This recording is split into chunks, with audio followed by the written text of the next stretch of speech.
रक्षा मंत्री ने AON के तहत 3,60,000 करोड़ रुपए का समझौते की बात की है कि ये आर्मी के लिए वो लोग यूज करेंगे, तो किस तरीके से देखते हैं इसको आप?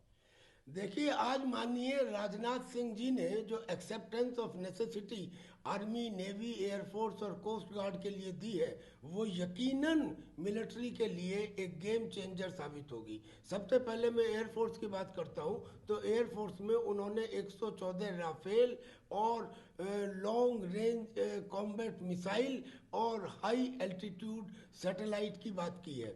अब इसमें 114 राफेल सबसे बड़ी डील है। ये जो राफेल है, इन राफेल के अंदर खासियत ये है, पहली बात तो ये कि उनके अंदर एडवांस सैटेलाइट कम्युनिकेशन और सारे वेपन्स, ट्रेनिंग, मेंटेनेंस, स्पेयर्स, सारी चीज़ें शामिल हैं।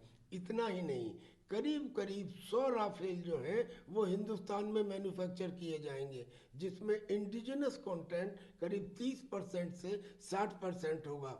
यानी कि आने वाले समय में हिंदुस्तान इस मैन्युफैक्चरिंग का एक हब बन जाएगा, और इतने राफेल आने से जो हमारी इंडियन एयरफोर्स के अंदर 7-8 स्क्वाड्रंस की कमी मानी जा रही थी टू फ्रंट वार के लिए, वो भी पूरी हो जाएगी।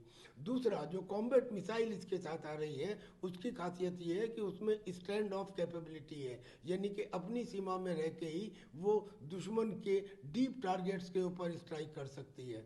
अब दूसरा, अगर आर्मी के ऊपर आए, तो आर्मी में उन्होंने थोड़ी सी एंटी टैंक माइंस के लिए एक्सेप्टेंस ऑफ नेसेसिटी दी है, उन्होंने T-72 टैंक्स के लिए भी दी है। अब ये जो T-72 टैंक्स है, ये तो हमारे पास पहले से है, लेकिन अब जो T-72 टैंक्स हम खरीद रहे हैं वो मॉडिफाइड है। उसमें जो हॉर्स पावर है वो 1000 हॉर्स पावर है, और उसकी वेट टू स्पीड रेशो बहुत बेहतरीन है, यानी कि कम वजन का और ज़्यादा गति से चलने वाला। ऐसे ही अगर नेवी में आए, तो नेवी में उन्होंने P-8I जो रिकॉनाइसेंस सर्विलेंस एयरक्राफ्ट है, जिसमें इंटेलिजेंस, रिकॉनाइसेंस, सर्विलेंस, इस सब की कैपेबिलिटी है और अटैक कैपेबिलिटी है, उसके लिए एक्सेप्टेंस दी है।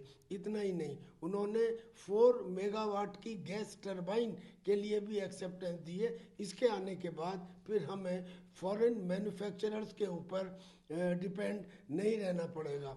और ऐसे ही उन्होंने इंडियन कोस्ट गार्ड के लिए भी electronic system, optical system, infrared system, ऐसे सिस्टम खरीदने के लिए स्वीकृति दी है।